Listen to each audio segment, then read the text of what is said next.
नमस्कार दोस्तों, मैं रूपवती सिंह अपने चैनल पर आप सभी का बहुत बहुत स्वागत करती हूँ।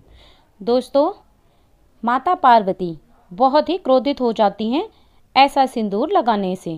साथ ही पति पर आते हैं बहुत ज़्यादा संकट और करवा चौथ का व्रत भी पूरी तरह से संपूर्ण नहीं होता। दोस्तों, माता पार्वती अपने भक्तों से बहुत ही प्रेम करती हैं और बहुत ही पर कृपा बरसाती हैं अपनी।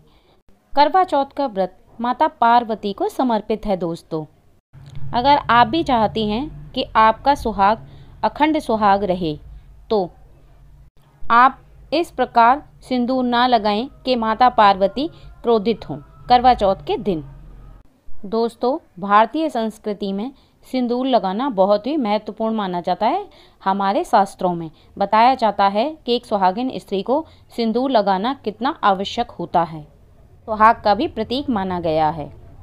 बहुत लोगों को ये पता नहीं होता कि मांग में सिंदूर किस प्रकार भरना चाहिए, तो जाने अनजाने वो सिंदूर भरने में गलतियां कर देते हैं, जिन गलतियों की वजह से माता पार्वती और करवा माँ अत्यंत क्रोधित होती हैं दोस्तों, और पति पर आता है भारी संकट उनके क्रोधित होने से, जिसके कारणवश पति पत्नी के बीच में लड़ाई झगड़े होने लगते हैं। इसलिए खास तौर से ये ध्यान रखें कि मांग में सिंदूर इस प्रकार ना भरें। होता है घोर पाप और लगता है पति पर भारी संकट आने।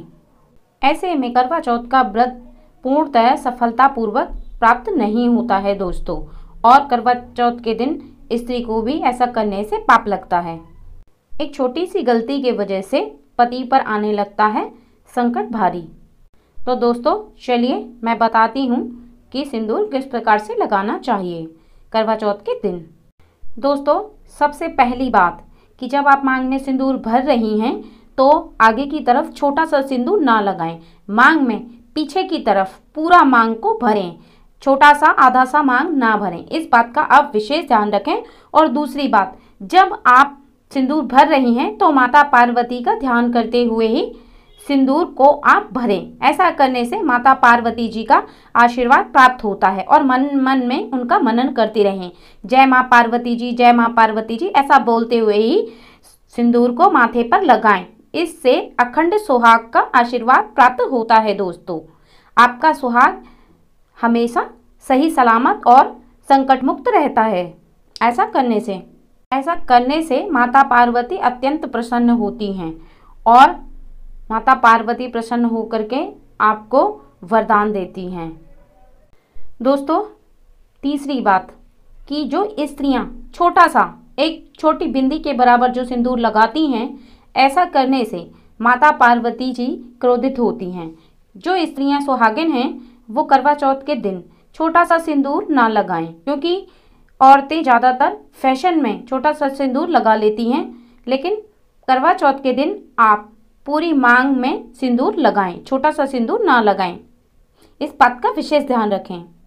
सिंदूर को सुहाग का प्रतीक माना गया है, तो अगर आप ऐसे में इस दिन छोटा सा सिंदूर लगाते हैं तो आप अपने पति के जीवन को संकट में डाल रहे हैं, क्योंकि जितना बड़ा सिंदूर रहता है ऐसा माना जाता है कि सुहाग भी उतना ही बड़ा रहता है। तो आप मेरी बात को आशा करती हूँ समझ ही गए होंगे कि जितना लंबा आप सिंदूर लगाएंगे पति के जीवन की उम्र भी उतनी ही लंबी होगी। तो ध्यान रखें कि आज के दिन करवा चौथ के दिन आप सिंदूर को पूरी मांग में पूरा भर करके लगाएं, छोटा सा सिंदूर ना लगाएं। वैसे सामान्यता सुहागिन स्त्री को पूरी मांग भर करके ही हमेशा सिंदूर लगाना चाहिए, लेकिन अगर आप रोज नहीं कर सकती हैं तो कम से कम करवा चौथ के दिन तो आप पूर्ण मांग भर करके ही सिंदूर को लगाएं। इस बात का ध्यान रखें। और इस बात का भी ध्यान रखें कि अगर आपके हाथों से सिंदूर लगाते समय सिंदूर गिर जाता है या सिंदूर की डिब्बी गिर जाती है तो ऐसे में आप माता पार्वती जी का ध्यान करें और माता पार्वती जी से बोले, क्योंकि ऐसा होना अशुभ माना जाता है। तो आप माता पार्वती जी का ध्यान करें और माता पार्वती जी को ध्यान करते हुए माता पार्वती जी से प्रार्थना करें कि अगर मेरे पति पर कोई संकट आने वाला हो तो हे माँ, आप मेरे पति को संकट मुक्त करें। ऐसा आप उनसे प्रार्थना करें।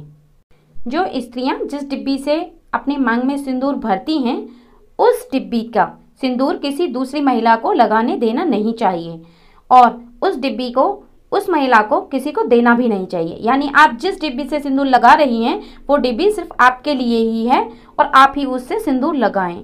अगर आप किसी अन्य महिला को वो सिंदूर देती हैं तो ऐसे में पति पत्नी के बीच में मनमुटाव होता है और ऐसे में पति रास्ता भटक सकता है और बहक सकता है। इसलिए आप इस बात का विशेष ध्यान रखें कि जिस सिंदूर को आप लगाती हैं वो आप अन्य महिला को ना लगाने दें। ऐसे आप नया सिंदूर ला करके किसी महिला को आप दान दे सकती हैं या गिफ्ट दे सकती हैं, लेकिन आप जिस डिब्बी से सिंदूर लगाती हैं उस डिब्बी से आप किसी को लगाने ना दें। इस बात का ध्यान रखें।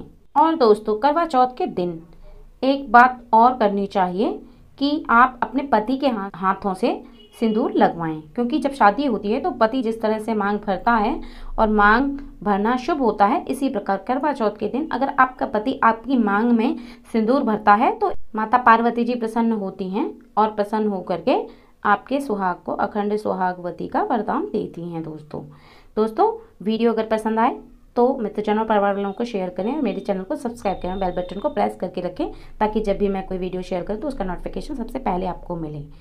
हैप्पी करवा चौथ।